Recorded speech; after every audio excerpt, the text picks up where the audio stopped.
Hey everybody, I am back here with Wyatt. Hey. Today we are talking about Annie Borjesson. I am sorry if I'm saying that name wrong. I do not know. But anyways, today we are talking about the suspicious murder of a woman who was spotted in an airport but left quickly and then was found wandering around before turning up dead at Presto Beach. So let's jump right into the story.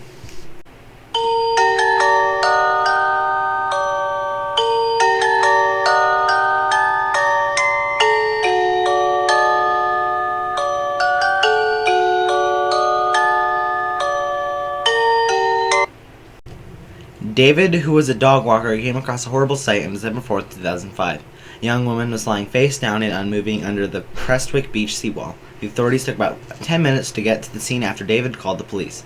The belongings near her body quickly identified her as a Swedish woman who lived in Edinburgh named Annie that name. The beach she was found was about 80 miles from her home. The day before Annie was found, she was excited to return to her family for Christmas.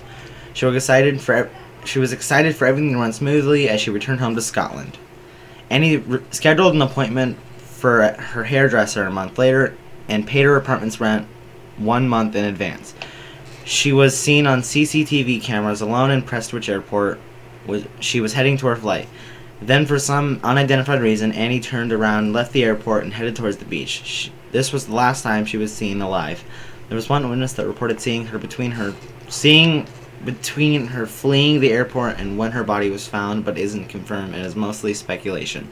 The Swedish embassy received a letter from Scotland authorities saying that a witness saw a woman that matched Annie's description standing by the edge of the water around 4:30 p.m. The witness eventually came out and said that they never claimed that.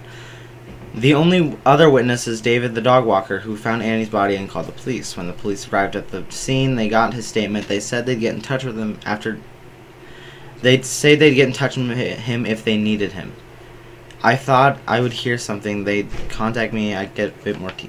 It was surprising that they never... He recalled it was very strange that the police never called him back because David was the only witness. Within an hour and a half, Annie's body was transported to a nearby morgue. Unimaginable that everything was complete. Before her body was moved, one of the officers on duty that day, named Detective Michael Neal, said they were on a race against time because of the tide coming in. On December 5th, the day after Annie's body was found, a letter was addressed to Swedish authorities from the Scottish police saying that they believed that Annie had committed suicide, but her autopsy had not been performed yet. The family insisted that there was no cause for suicide and denied the verdict. Annie's mother, Guge, couldn't think of a single reason that her daughter would leave the airport. The flight that was going to take her home to walk to the seat than less than a mile away. Ayer Hospital performed her post-mortem exam and determined her cause of death to be drowning. It was reported that there were no signs of injury or trauma, but morticians who had handled her body would say otherwise. When her son showed up around 10 minutes later, he found the store completely abandoned. Her corpse was found 2 days later on a riverbank 10 miles away from her work. An autopsy showed she was shot twice in the head and was essayed. The second case was about a 30-year-old Cheryl Kenny. She also worked at a convenience store. Her disappearance was on February 27th after she had closed up her shop for the night. It was assumed she had been kidnapped as her car was found still in the parking lot. Her shop was only 70 miles away from where Trudy was kidnapped, and Angela was kidnapped only a month later. Although there was no further evidence, police believed they had a serial killer on their hands. Unconfirmed sightings of Angela have been reported throughout Canada and the U.S. Kenneth McDuff was a serial killer and had a killing spree from 1992 to 1996, was suspected, but he was never confirmed to be the killer. Trudy's case was solved, and her killers were her half-brothers Jesse Rush and Marvin Chaney. Police believed they also had something to do with Angela and Cheryl's disappearances, but they had no evidence connecting them to the cases. 30 years after Angela was abducted in April of 2021, police stated there was a new theory in motion. Then the informant received a cut-and-paste letter that read, "Hello. No. We know who you are. No. People like you deserve what you get. We know where your foxy daughter is at. She will see us soon. Tell wife's name. She has our deepest sympathy for her future loss. Goodbye. The letter was postmarked on the day Angela went missing, April 4th, 1991.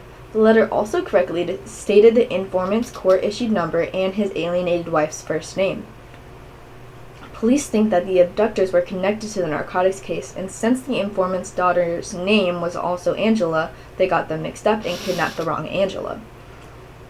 Authorities had an anonymous caller who had information on Angela and mentioned things said in the letter.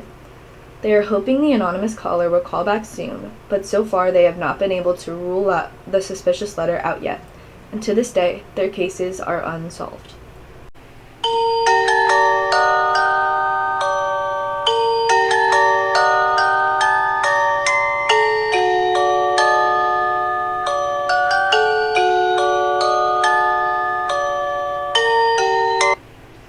Hey guys, I am here again with Wyatt, and he's too busy he's too busy going through my stuff. What is that?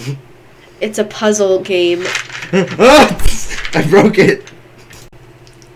David, who was a dog walker, came across a horrible sight on December 4th, 2005. A young woman was lying face down and unmoving under the Prestwick Beach seawall. The authorities took about 10 minutes to get to the scene after David called the police. The belongings near her body quickly identified her as a Swedish woman who was in Edinburgh named Annie. That name. The beach she was found at was about 80 miles from her home. The day before Annie was found, she was excited to return to her family for Christmas. She was excited for everything to run smoothly as returned home to Scotland. Annie scheduled an appointment for a month later with her hair. Who wrote this? Hairdresser. I did. And paid her. Do you want to restart? Rent 1 month in advance. We're already halfway in. Just edit some bloopers in. Can we just redo this? Yes. Who wrote this script? Although this man was not Martin Leslie because was all the way in New Zealand, the man claiming to be him was never been tracked. Although this man was not Martin Leslie. Why are you laughing? Because you just coughed.